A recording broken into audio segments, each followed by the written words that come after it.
Yeah, it has been a whirlwind of a couple weeks. The guys were wondering, John, just to start start here.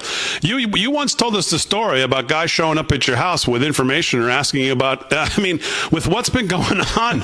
Anything like that happening now? This is crazy.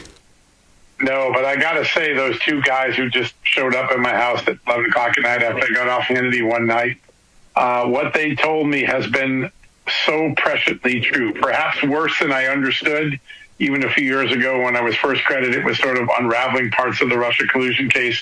They kept saying to me the intelligence community and FBI were used to carry out a dirty trick against the American people using the most awesome counterterrorism, counterintelligence tools that they had been given. In other words, we weaponized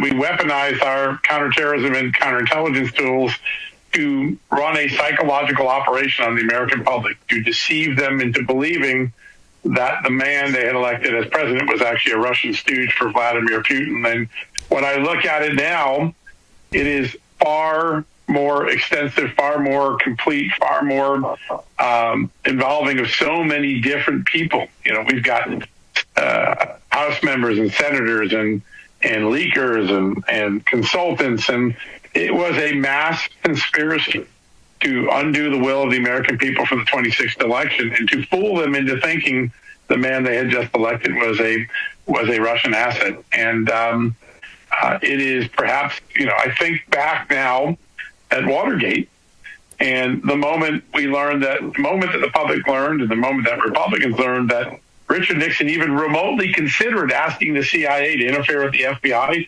in the investigation of Watergate, man, the world turned on Richard Nixon. Here, the CIA and the FBI are running the operation. They are literally turning themselves against the very citizens that they've been entrusted to protect, and they're trying to deceive them. And I can't think of a more perilous operation to the underpinnings of our democracy, our constitutional republic, than what these people did. And those two guys, they gave me a hint.